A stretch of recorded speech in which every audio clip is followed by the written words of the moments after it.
Hello students, আজকে আমি 11 এর প্রথম নিউট্রিশন ক্লাস ভিডিও ক্লাস আমি করছি।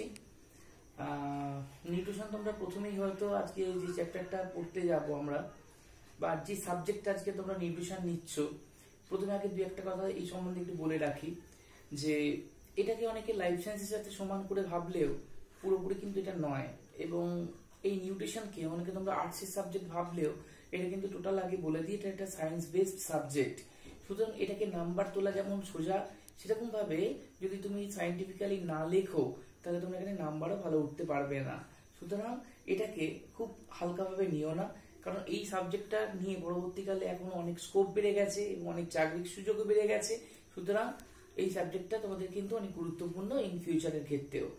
এবং প্রথম প্রথম কিছুটা চেনা লাগবে, তারপরে আস্তে আস্তে দেখবে চেনাগুলো কমে আসছে, অচেনার পরিমাণ বাড়ছে। এটা আমাদের নতুন একটা চ্যাপ্টার, নতুন সাবজেক্ট একটা নিউট্রিশন। তা যাক, বেশি কথা বাড়াচ্ছি না, প্রথমে ক্লাস স্টার্ট করে দিচ্ছি। তা নিউট্রিশন ক্লাসের মধ্যে প্রথমেই যে চ্যাপ্টারটা দিয়ে আমাদের এখানে স্টার্ট করা রয়েছে, সেই চ্যাপ্টারটা হচ্ছে দেখবে খাদ্য কাকে বলে, পুষ্টি কাকে বলে, ক্যালোরি কাকে বলে। হ্যাঁ, এরকম ভাবে প্রথম চ্যাপ্টারটা, যেটা কিছুটা আমরা ক্লাস 9-এ বা 10-এ কিছুটা একটা ইন্ট্রোডাকশন হিসাবে আমরা পড়ে এসেছি। এবারে আমরা যেটা সেকেন্ড চ্যাপ্টার থেকে আমি এখানে মেনলি স্টার্ট করছি, যেটাকে বলে পরিপোষক বা নিউট্রিয়েন্ট। এই পরিপোষক বা নিউট্রিয়েন্টের মধ্যে আমাদের কি কি পড়ে? প্রথমে দেখো, নিউট্রিয়েন্ট কথাটা মানে কি। বলছে খাবার বা যে কোনো খাদ্য যে উপাদানগুলোকে দিয়ে তৈরি হয় তাকে আমরা কিন্তু নিউট্রিয়েন্ট বলি। যেমন মনে করো, এক মুঠো তুমি চাল বা তুমি 100 গ্রাম চালকে ভাত তৈরি করলে, এবং সেই ভাতটাকে তুমি যদি আজকে ল্যাবরেটরিতে পাঠাও, ল্যাবরেটরিতে পাঠানোর পর তোমাকে যদি বলে যে তুমি জানতে চাও এই ভাতের মধ্যে কি কি আছে, তাহলে তোমাকে একটা রিপোর্ট তোমাকে দেবে। তাহলে তুমি দেখলে প্রায় 76 থেকে 77 গ্রামের মতো রয়েছে কার্বোহাইড্রেট, সেখানে রয়েছে 1 থেকে 2% মতো ফ্যাট, ঠিক আছে, এবং সেখানে রয়েছে প্রোটিন রয়েছে সাধারণত 2 থেকে 3% মতো, এরকম একটা পার্সেন্টেজ দেবে।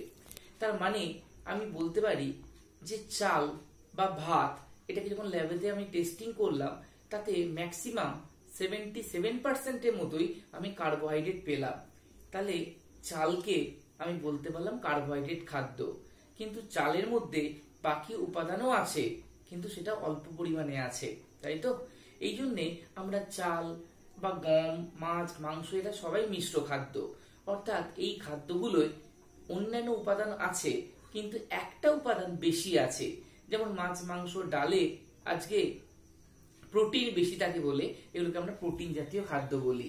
আবার তুমি ভাত, ফল, সবজি, এগুলোকে আমরা শর্করা জাতীয় খাদ্য কেন বলি? কারণ এখানে শর্করার পরিমাণ বেশি আছে বলে, তাই তো?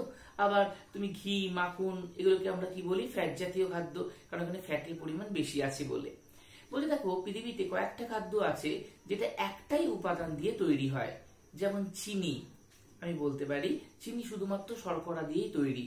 অর্থাৎ 100 গ্রাম চিনি মানে ধরে নাও 100 গ্রামই শর্করা। আবার তুমি 100 গ্রাম তেল, সর্ষের তেল যেটাকে আমরা খাই, সেই 100 গ্রামই তার মধ্যে ফ্যাট, সেখানে কিন্তু অন্য কোনো উপাদান নেই।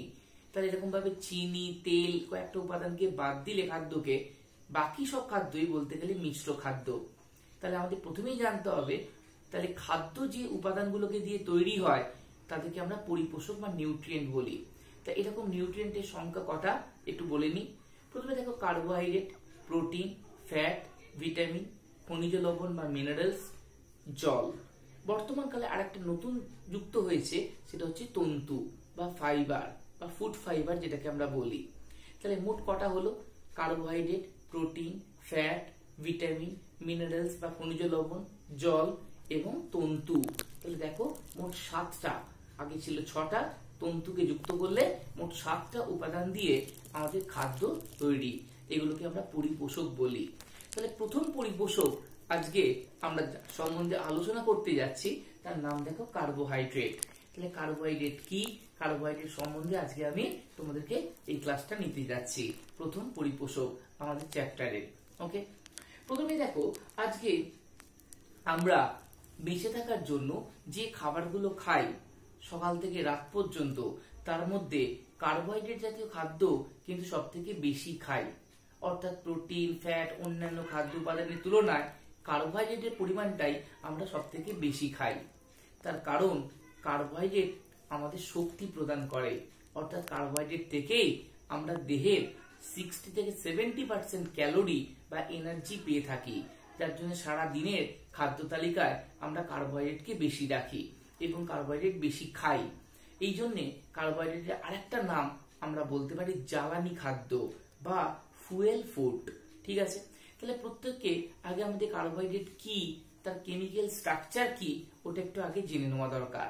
তারপরে তার কাজ, তার প্রয়োজন, তার ভূমিকা, তার অভাবজনিত ফল, তার আধিক্যজনিত ফল সব আমরা ধীরে ধীরে জানবো।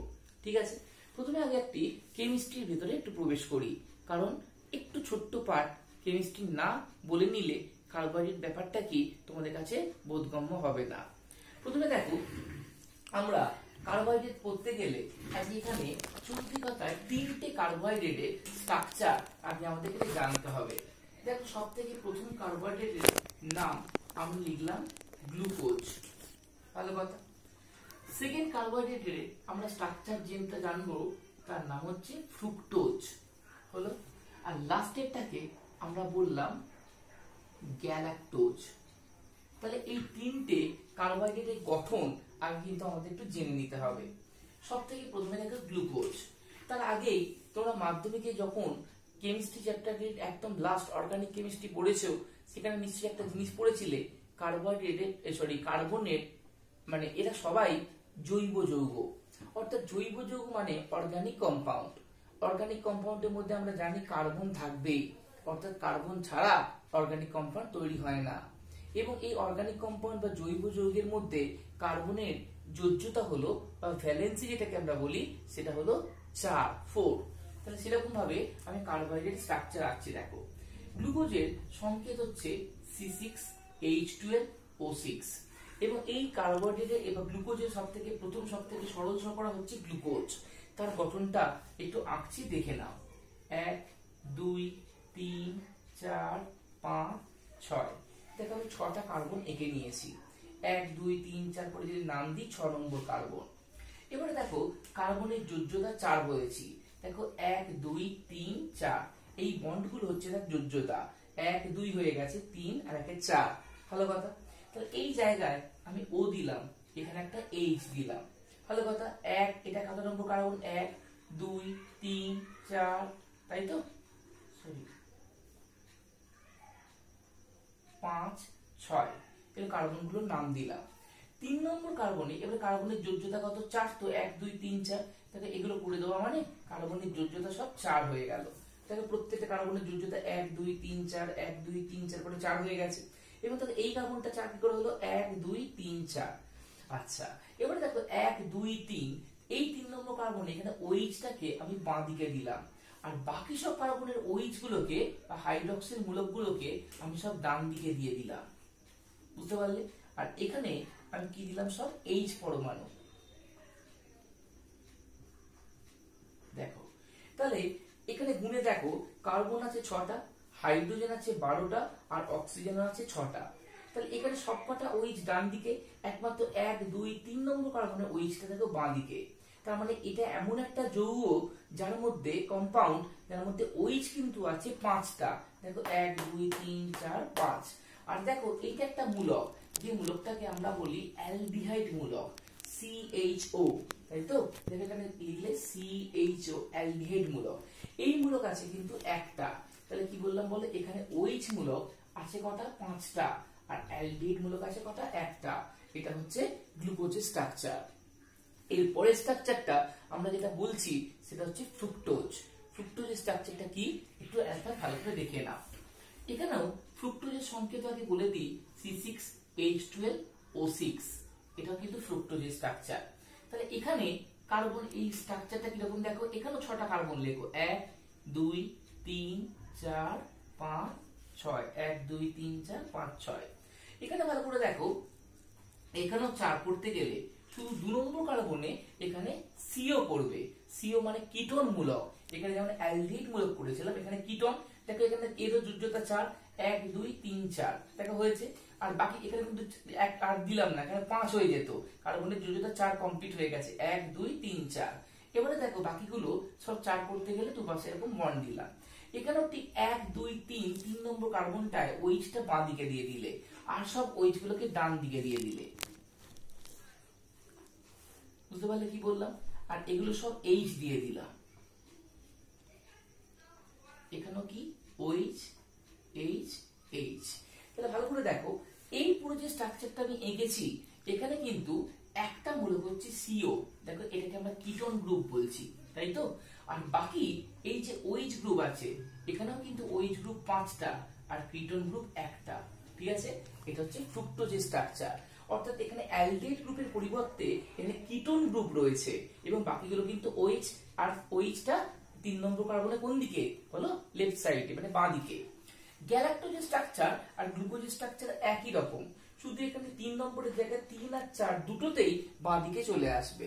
অর্থাৎ গ্যালাক্টোজের স্ট্রাকচারটা একটু দেখে না, 1 2 3 4 5 6। তাহলে এখানেও প্রথমটা কিন্তু অ্যালডিহাইড, দেখো এরই সঙ্গে মিল আছে, এটা অ্যালডিহাইড হলো। এখানে 1 2 3 4, এই 3 আর 4 এ ওইচটাকে বাঁ দিকে করে দাও।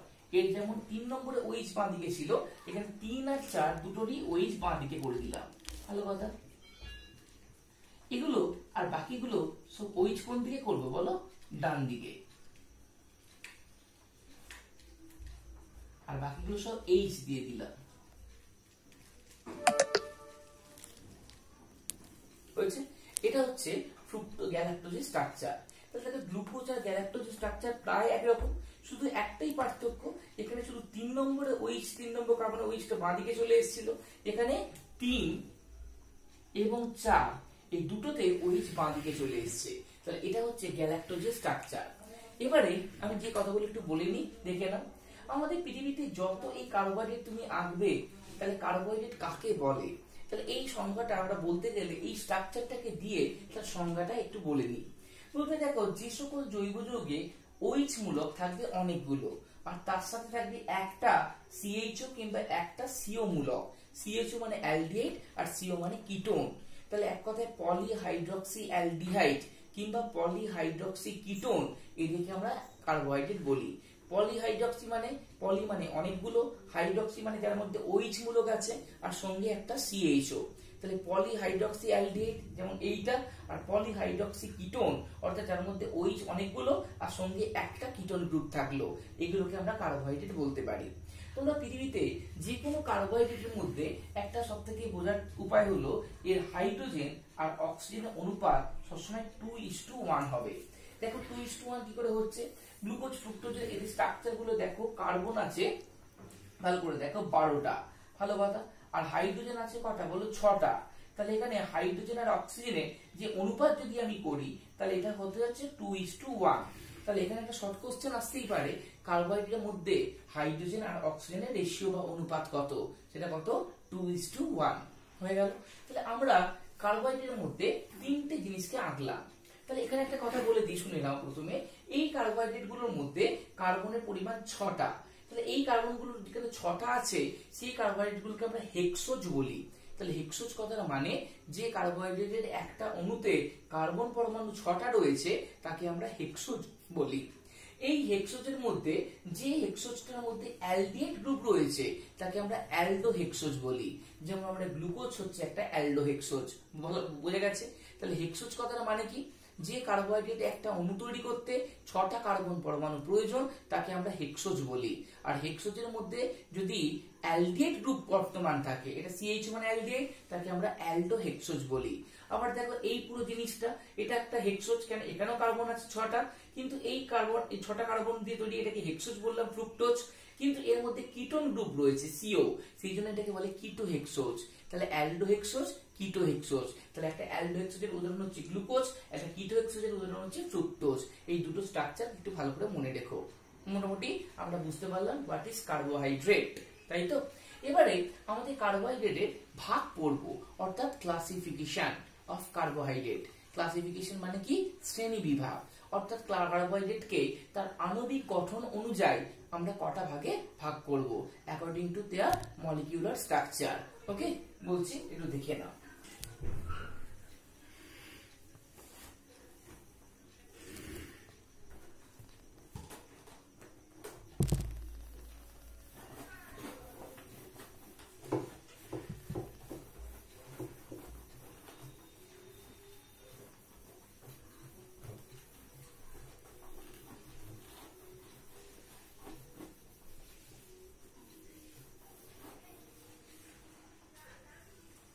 দেখো, কার্বোহাইড্রেটকে আণবিক গঠন অনুযায়ী যদি আমরা ভাগ করি, কার্বোহাইড্রেট 3 প্রকারে দেখতে পাচ্ছ। প্রথমটাকে আমরা বলতে পারি মোনো স্যাকারাইড, তারপরটাকে আমরা বলি অলিগো স্যাকারাইড, আর লাস্টেরটাকে আমরা বলি পলি স্যাকারাইড। তাহলে আবার বলছি, দেখো কার্বোহাইড্রেটকে আমরা 3টে গ্রুপে ভাগ করতে পারলাম, monosaccharide, oligosaccharide and polysaccharide. Mono মানে হচ্ছে কেমিস্ট্রির কথা, যার মানে হচ্ছে এক। অলিগো মানে হচ্ছে অল্প কয়েকটি, এটা একটা গ্রিক শব্দ যার মানে হচ্ছে ফিউ অফ, মানে অল্প কয়েকটি। আর পলি মানে অসংখ্য। তাহলে ব্যাপারটা কিরকম দাঁড়ালো? মোনোস্যাকারাইড মানে যেখানে সরল শর্করা মানে একটি করে অণু দিয়ে তৈরি, এক লিখলাম। অলিগো মানে অল্প কয়েকটি, অল্প কয়েকটি বলতে এখানে 2 থেকে 9, এটা হচ্ছে মনে রাখবে অলিগো। আর যেখানে 10 কিংবা 10-এর চেয়ে বেশি, তাকে আমরা বলি পলিস্যাকারাইড। তাহলে মোনোস্যাকারাইড, মোনো কথার মানে কি বলেছি বলো? এক। তাহলে যেখানে অর্থাৎ শর্করাগুলো একটি মাত্র অণু দিয়ে তৈরি, অর্থাৎ যে শর্করাকে আর ভাঙা যায় না, অর্থাৎ যেটা একটা অণু দিয়েই তৈরি, তাদের মধ্যে মোনোস্যাকারাইড বলি। এই মোনোস্যাকারাইডের মধ্যে আবার দেখো, যেমন আমি উদাহরণ দিয়েছিলাম একটু আগে, প্রথমে যে স্ট্রাকচার গুলো আঁকলাম, গ্লুকোজ, ফ্রুক্টোজ, গ্যালাক্টোজ, এটা সবাই কিন্তু মোনোস্যাকারাইড। আবার মোনোস্যাকারাইডের মধ্যে যেমন ওখানে দেখিয়েছিলাম কার্বন পরমাণু আছে 6টা, যার জন্য তাকে হেক্সোজ বলে। এরকম মোনোস্যাকারাইড থাকতে পারে যার মধ্যে কার্বন আছে 2টো, তখন তার নাম হয়ে যায় ডায়োজ। এখানে কার্বন পরমাণু কটা? 2টো। ডায়োজের পরে আমরা বলতে পারি ট্রায়োজ, কার্বন আছে 3টে। তারপরটাকে বলতে পারি টেট্রোজ, কার্বন আছে 4টে। পেন্টোজ, কটা? 5টা। হেক্সোজ, কার্বন আছে 6টা। এই হেক্সোজটার মধ্যেই আমি 3টে উদাহরণ দিয়েছিলাম, গ্লুকোজ, ফ্রুক্টোজ, গ্যালাক্টোজ, এরা সব হেক্সোজ। তাহলে হেক্সোজ, মোনো, এরা সবাই অণু একটা, কিন্তু ওই একটা অণু তৈরি করতে কার্বন পরমাণু যদি 2টো লাগে তাকে ডায়োজ, 3টে লাগলে ট্রায়োজ, 5টা লাগলে পেন্টোজ, 6টা লাগলে হেক্সোজ। 5টা পেন্টোজ তোমরা উদাহরণ পড়েছো 9, 10-এ। দেখবে 9, 10-এ ডিএনএ আরএনএ পড়বার সময় আমরা দেখেছিলাম ডিএনএ যে শর্করা দায়ী তৈরি করতে গেলে তাকে আমরা বলি ডিঅক্সিরাইবোজ, এবং আরএনএ তৈরি করতে গেলে যে শর্করা দায়ী তার নাম হচ্ছে রাইবোজ। তাহলে রাইবোজ, ডিঅক্সিরাইবোজ, এগুলোর মধ্যে 5টা কার্বন পরমাণু রয়েছে, যার জন্য এরা মোনোস্যাকারাইড, কিন্তু এরা পেন্টোজ, মানে 5টা কার্বন পরমাণু দিয়ে তৈরি। আর গ্লুকোজের সংকেত একটু আগে বললাম C6H12O6, এর মধ্যে 6টা কার্বন আছে, এই জন্য এটাকে আমরা হেক্সোজ বললাম। তাই এরা সব বিলংস করছে কার মধ্যে? মোনোস্যাকারাইড। দেখো এরপরে অলিগোস্যাকারাইড। অলিগো কথাটা মানে হচ্ছে এ ফিউ অফ, মানে অল্প কয়েকটি। কি অল্প কয়েকটি বলতে? দেখ এখানে কয়েকটি মোনোস্যাকারাইড যদি একসাথে মিলে কোন একটা শর্করা তৈরি করে, তখন তাকে আমরা বলি অলিগোস্যাকারাইড। অলিগোস্যাকারাইডের মধ্যে আবার ভাগ আমরা বলতে পারি, প্রথমটাকে আমি ভাগ বলতে পারি, দেখো ডাইস্যাকারাইড। কি নাম বললাম? ডাই। তাহলে ডাইস্যাকারাইড কথাটা মানে কি? যে অলিগোস্যাকারাইড তৈরি করতে 2টো মোনোস্যাকারাইডের অণু লেগেছে তাকে আমরা বলি ডাইস্যাকারাইড। যেমন কতগুলো এক্সাম্পল দিচ্ছি, দেখো। এক্সাম্পলের মধ্যে আমি প্রথমে মল্টোজ বললাম, মল্টোজ G+G লিখলাম। তার মানে দেখো 2টো গ্লুকোজ অণু যুক্ত হয়ে একটা মল্টোজ তৈরি করেছে। একটু আগে বলেছি গ্লুকোজ কি বলো? হেক্সোজ। তাহলে এখানে 2টো হেক্সোজ মিলে বলো, 2টো মানে মোনোস্যাকারাইড মিলে একটা অণু মল্টোজ তৈরি করলো, তাহলে মল্টোজ একটা ডাইস্যাকারাইড। এরকম ভাবে একটা ডাইস্যাকারাইডের উদাহরণ আমরা বলতে পারি ল্যাকটোজ। ল্যাকটোজ লিখতে পারি গ্লুকোজ যোগ Gl, গ্যালাক্টোজ। অর্থাৎ গ্লুকোজ আর গ্যালাক্টোজ 2টো মোনোস্যাকারাইড দিয়ে তৈরি হয়েছে ল্যাকটোজ। তাহলে ল্যাকটোজ একটা কিন্তু ডাইস্যাকারাইড। আবার আরেকটা আমরা বলতে পারি সুক্রোজ। সুক্রোজ গ্লুকোজ যোগ ফ্রুক্টোজ, অর্থাৎ গ্লুকোজ আর ফ্রুক্টোজ দুটোই মোনোস্যাকারাইড দিয়ে তৈরি হয়েছে একটা ডাইস্যাকারাইড, নাম সুক্রোজ। তাহলে মল্টোজ, ল্যাকটোজ, সুক্রোজ, এটা সব কি বলো? ডাইস্যাকারাইড। ডাইস্যাকারাইড একটা বলো অলিগোস্যাকারাইডের মধ্যে পড়লো। এরপরে আমি বলতে পারি ট্রাইস্যাকারাইড। ট্রাইস্যাকারাইড, দেখো ট্রাইস্যাকারাইড মানে যেখানে 3টে মনোস্যাকারাইড দিয়ে তৈরি। যেমন আমি বলতে পারি র্যাফিনোজ, গ্লুকোজ, ফ্রুক্টোজ, গ্যালাক্টোজ। কি কি বললাম বলো? গ্লুকোজ, ফ্রুক্টোজ আর গ্যালাক্টোজ, এই 3টেকে দিয়ে আমরা বললাম র্যাফিনোজ। ভালো কথা। র্যাফিনোজ কোথায় থাকে? পেঁয়াজ, বিটের মধ্যে দেখবে, বিট থেকেও চিনি তৈরি হয়, বিটের মধ্যে থাকে র্যাফিনোজ। তাহলে এটা একটা ট্রাইস্যাকারাইড, অর্থাৎ গ্লুকোজ, ফ্রুক্টোজ, গ্যালাক্টোজ 3টে মনোস্যাকারাইড দিয়ে এটা তৈরি হয়েছে। এরপরে দেখো টেট্রাস্যাকারাইড। টেট্রাস্যাকারাইড, টেট্রা মানে কি বললাম বলো? 4টে, অর্থাৎ যেখানে 4টে মনোস্যাকারাইড দিয়ে তৈরি হয়েছে তাকে আমরা বলতে পারি টেট্রাস্যাকারাইড। যেমন আমরা বলতে পারি স্কোরিডোজ। স্কোরিডোজ, এটা কি দিয়ে তৈরি? গ্লুকোজ, ফ্রুক্টোজ, গ্যালাক্টোজ আর গ্যালাক্টোজ। আবার বললাম গ্লুকোজ, ফ্রুক্টোজ, গ্যালাক্টোজ, গ্যালাক্টোজ, 4টে মনোস্যাকারাইডের অণু দিয়ে তৈরি হচ্ছে স্কোরিডোজ। স্কোরিডোজ থাকে পেঁয়াজের, নতুন যে পেঁয়াজগুলো ওঠে তার মধ্যে দেখবে স্কোরিডোজ থাকে। তাহলে এটা একটা টেট্রাস্যাকারাইড। তাহলে অলিগোস্যাকারাইডের মধ্যে পড়ছে ডাইস্যাকারাইড, বলো ট্রাইস্যাকারাইড, টেট্রাস্যাকারাইড, এটা সব অলিগোস্যাকারাইডের মধ্যে পড়ছে, তাই তো? আচ্ছা, এরপরে দেখো পলি। পলি মানে যেখানে 10 কিংবা 10-এর বেশি মনোস্যাকারাইড দিয়ে তৈরি হয় কোন শর্করা, তাকে আমরা বলি পলিস্যাকারাইড। আবার বলছি 10 কিংবা 10-এর বেশি। এই পলিস্যাকারাইড গুলোকে আবার আমরা দুভাগে ভাগ করতে পারি। কি? একটাকে আমরা বলতে পারি হোমো, আর একটাকে বলতে পারি হেটারো। মানেটা কি? বলে দেখো, যে পলিস্যাকারাইড গুলো শুধুমাত্র একই জাতীয় মনোস্যাকারাইড দিয়ে তৈরি তাকে আমরা হোমো পলিস্যাকারাইড বলি। হোমো পলিস্যাকারাইড মধ্যে যেমন মনে করো শুধুই গ্লুকোজ দিয়ে তৈরি, শুধুই ফ্রুক্টোজ দিয়ে তৈরি, শুধুই গ্যালাক্টোজ দিয়ে তৈরি, এটা হচ্ছে হোমো। আর যেখানে মনোস্যাকারাইড মানে গ্লুকোজ, ফ্রুক্টোজ, গ্যালাক্টোজ সবাই মিলে রয়েছে তাকে আমরা বলি হেটারোস্যাকারাইড। হোমোস্যাকারাইডের মধ্যে আবার আমরা 3টে ভাগ করি। কি কি? প্রথমটাকে বলে গ্লুকোস্যান্স। গ্লুকোস্যান্স। তারপরটাকে বলে ফ্রুক্টোস্যান্স। ফ্রুক্টোস্যান্স। আর লাস্টটাকে বলে গ্যালাক্টোস্যান্স। কথার মানে কি? গ্লুকোস্যান্স মানে এখানে অসংখ্য মানে কয়েক হাজার বলো শুধু গ্লুকোজ থাকবে, তাকে বলে গ্লুকোস্যান্স। যেমন আমরা বলতে পারি